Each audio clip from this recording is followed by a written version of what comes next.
Rigathi Gachagua is in pain. The executive and the legislature, they are united to ensure that Rigathi Gachagua does not succeed. There is no anyone in the political arena who can save Rigathi Gachagua from this political pain. Please like the video, subscribe, and turn on the notification bell. For the past 2 weeks, if there is any politician in the Republic of Kenya who has faced a political pain in his life in 2024 is none other than Rigathi Gachagua. Now, some politicians say that Rigathi Gachagua deserves to go through such political pain.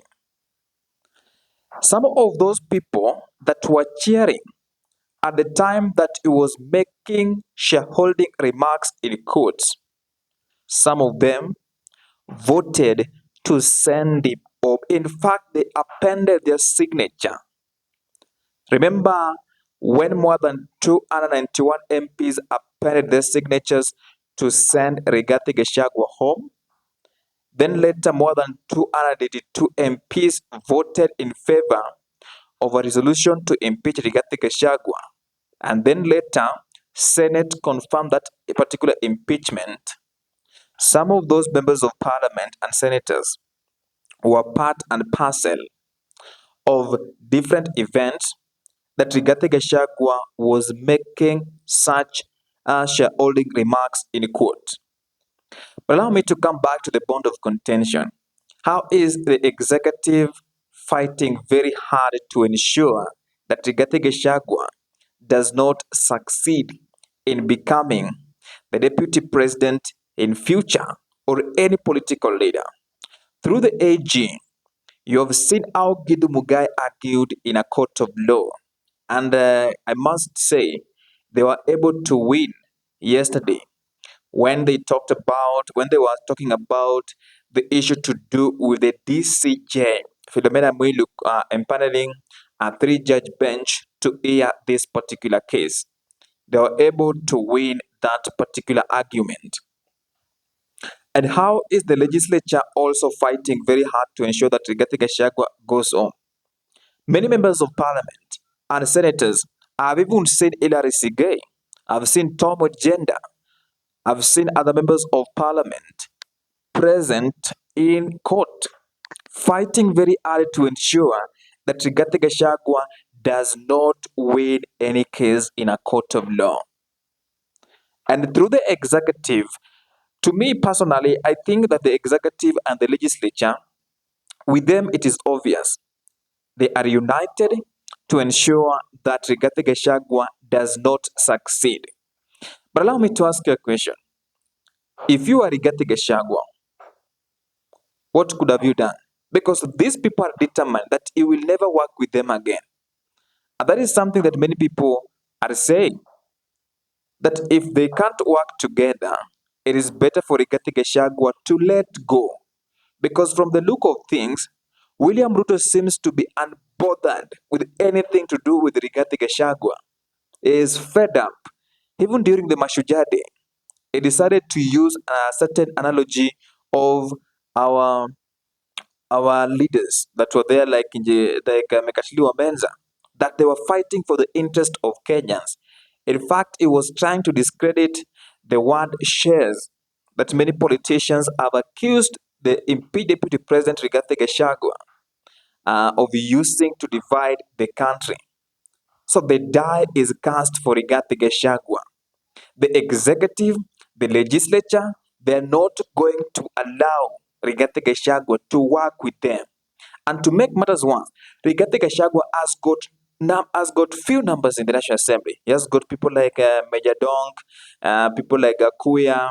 If you go to Senate, now the members of the Senate, especially from the Wiper Democratic Movement, those are sympathizers, to be honest. Those are sympathizers. I don't think if they can support Rigathi Gachagua, those are sympathizers that I feel are also looking for more opportunities to advance their political ambitions in 2027, because Raila Odinga and William Ruto, they seem to have created a certain political environment that Kalonzo Musyoka cannot thrive in. That is the reality on the ground. But if you come to the executive, Professor Kithure Kindiki has been elected by members of parliament, and now is a deputy president designate. So even if Rigathi Gachagua is saved, who is he going to work with? That is the question that some Kenyans are asking themselves. Who is he going to work with? These people are going to frustrate him. And I believe that Rigathi Gachagua is also making some bright steps here. Is trying to delay the process so that Professor Kithure Kindiki can't be sworn in anytime from now.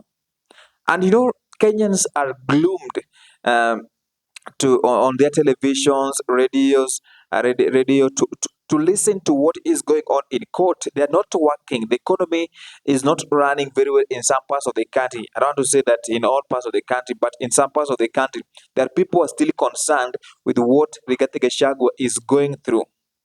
But the reality on the ground, there are not many because it doesn't have numbers in most parts of the country. That is the reality on the ground. And this was the best opportunity for him. If I were him before this matter got to us like this, I would have resigned a long time ago to form a political party, fight William Samoei Arap Ruto, especially in 2027 because Mount Kenya is gone in his equation.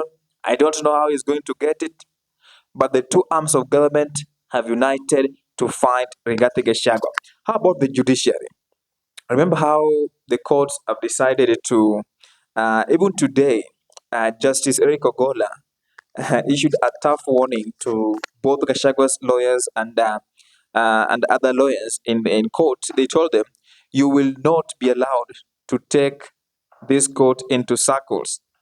I think that he was just trying to give them a warning that those too many applications that they're making, they're delaying the process of dealing with this matter so that Kenyans can know who is going to become the next deputy president, or it is still going to be Rigathi Gachagua, which I'm not certain about that.